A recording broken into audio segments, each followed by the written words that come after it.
Je m'appelle Sophie, j'ai 29 ans. Et ce que je vais vous raconter m'est arrivé il y a 6 mois, en septembre 2024. J'avais emménagé dans un petit immeuble à Lyon, un endroit calme, avec des voisins discrets. Enfin, presque tous. Dès le premier jour, il y avait ce type, Marc, qui vivait au rez-de-chaussée, juste en dessous de chez moi. La quarantaine, cheveux longs, toujours vêtu de noir. Il ne parlait jamais, mais il me fixait chaque fois qu'on se croisait dans l'escalier. Ses yeux, ils étaient au froid, comme s'il voyait à travers moi. J'ai mis ça sur le compte de la timidité, mais quelque chose chez lui me mettait mal à l'aise. Ça a commencé avec les bruits. La première semaine, j'entendais des murmures la nuit, venant de son appartement. Pas des conversations, non. C'était plus grave, rythmé, comme des chants. Parfois, ça s'arrêtait d'un coup, suivi d'un silence encore plus lourd. Une fois, j'ai cru entendre un cri étouffé, mais je me suis dit que j'imaginais des choses. J'ai essayé de l'ignorer. Après tout, on a tous nos bizarreries, non ? Mais un soir, en rentrant tard du boulot, j'ai vu de la lumière sous sa porte. Une lueur rouge, vacillante comme des bougies, et une odeur bizarre, métallique, qui flottait dans le couloir. J'ai accéléré le pas, mais en montant les marches, j'ai senti qu'on m'observait. Je me suis retournée.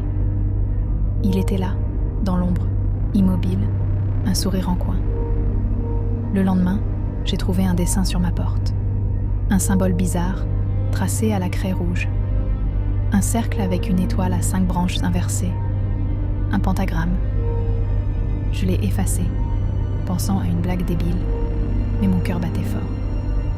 J'ai cherché sur Google. C'était un signe lié au satanisme. J'ai ri nerveusement, me disant que j'exagérais. Mais au fond, j'étais terrifiée. Les nuits suivantes, les chants ont repris, plus fort.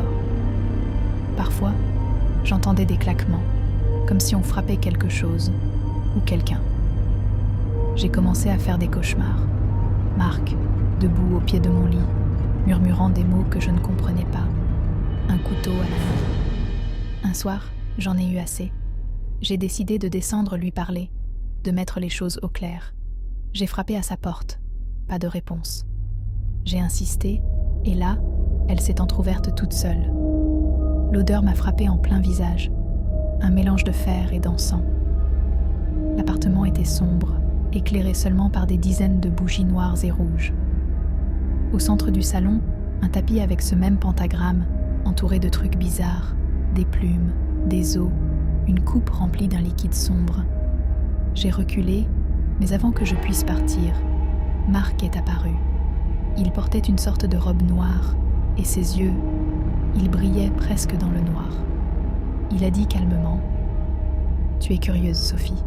C'est bien, il t'attend. » J'ai bafouillé une excuse et je suis remontée en courant, barricadant ma porte. Après ça, tout a empiré. Des coups sourds résonnaient sous mon plancher à 3 heures pile chaque nuit. Des ombres passaient sous ma porte, mais personne ne frappait.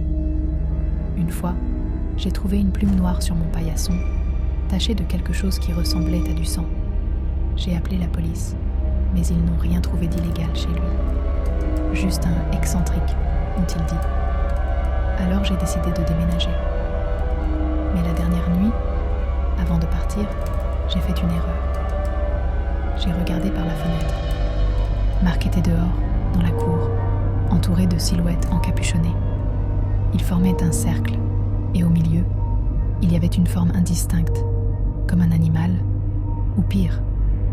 Il a levé la tête, nos regards se sont croisés, et il a souri.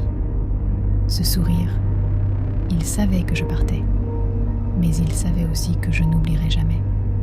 Depuis, j'ai déménagé à 200 km de là, mais parfois, je reçois des messages anonymes, juste des symboles, toujours le même pentagramme. Et hier, en rangeant mes affaires, j'ai trouvé une petite boîte dans mes cartons. Dedans, une plume noire et une note. Il ne te lâchera pas. Je ne dors plus sans vérifier mes fenêtres. Je ne sais pas ce que Marc voulait, ni qui est ce « il » dont il parlait. Mais une chose est sûre, je ne retournerai jamais dans cet immeuble. Si vous avez vécu quelque chose comme ça, dites-le moi. Parce que là, j'ai peur que ça me suive encore.